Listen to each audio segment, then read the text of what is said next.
रामकृष्ण हरी. अध्याय 15 पुरुषोत्तम योग. या अध्यायात माऊलीने संसार वृक्ष कसा आहे त्याबद्दल चिंतन मांडले आहे. संसार वृक्ष सांगण्यापूर्वी माऊलीने गुरुची कृपा जीवनात महत्त्वाची आहे. ज्ञान ध्यानापेक्षा श्रेष्ठ आहे. ज्ञानी व्यक्तीला त्याच्या जीवनात कधीच अंधार नसतो, तर त्याची रोजच दिवाळी असते हे माऊली सांगतात. परंतु विरक्तीशिवाय ज्ञानाला अर्थ नाही हे माऊली सांगतात. याचबरोबर माऊलीने या अध्यायात इंद्र कोणाला म्हणावं, ब्रह्म कोणाला म्हणावं हे माऊली सांगतात. 100 यज्ञ करणारा इंद्र होतो, तर 100 जन्म ब्राह्मण कुळात घेणारा ब्रह्म होतो. अहंकार अहम स्थिर करण्यासाठी हा अध्याय आहे. विरक्ती आणण्यासाठी हा अध्याय आहे. आणि विरक्तीशिवाय खरे ज्ञान प्राप्त होत नाही हे माऊली सांगतात. विषाचे वासनेचे ताट दूर सारायचं असेल ना, तर वैराग्यरूपी कुऱ्हाड वैराग्य आपल्यासोबत असणं गरजेचं आहे हे माऊली इथे सांगतात. या संसार वृक्षाचं वर्णन करत असताना माऊली सांगतात, हे झाड तसं उलटं आहे.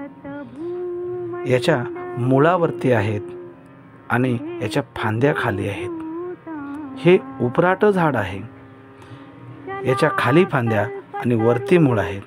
तसं बघायला गेलं या झाडाला फळ फूल नसतातच, फक्त भासमय फळ आणि फुलं आहेत असं आपल्याला वाटतं.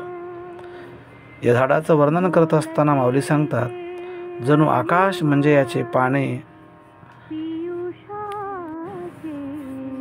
सर्वत्र पसरलेलं हे झाड आभासमय असून सुद्धा, असत्य असून सुद्धा सत्य वाटत राहतं. या झाडाच्या वरती परब्रह्म ईश्वर आहे आणि या झाडाच्या मुळाला माया आहे.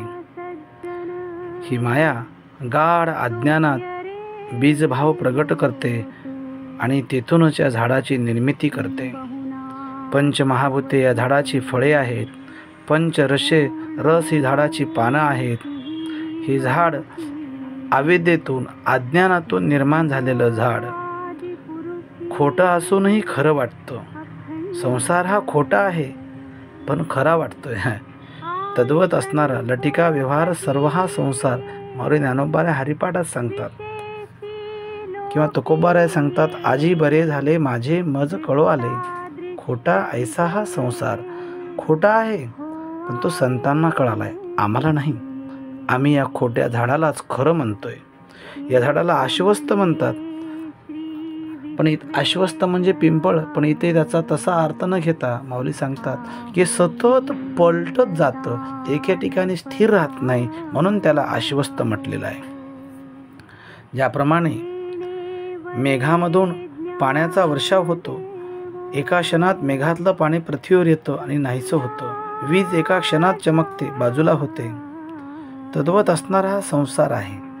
या संसार वृक्षावर कृतयुग, त्रेतायुग, द्वापारयुग, कलियुग, परत कृतयुग या नियमाने युगांची निर्मिती होते. 4 खाणी 84 लक्ष जीवयोनी होत जात राहतात.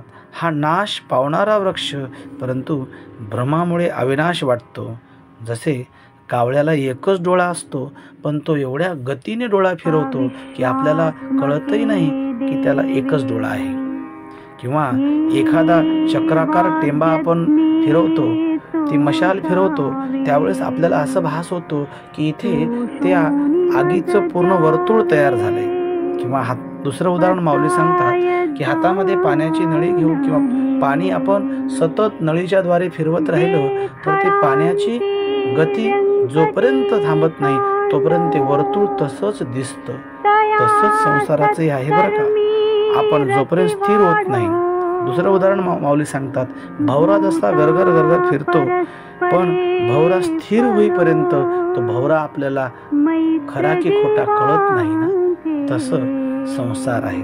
संसार स्थिर झाल्यावरच आपल्याला देव कळतो.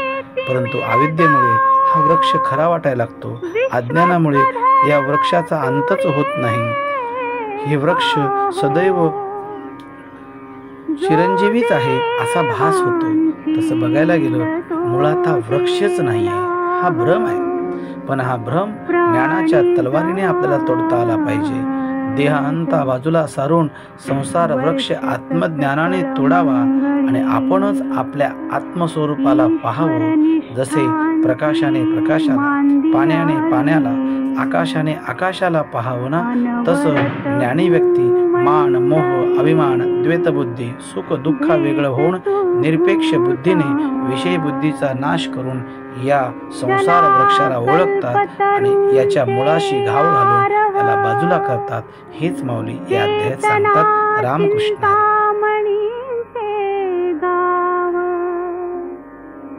बोलते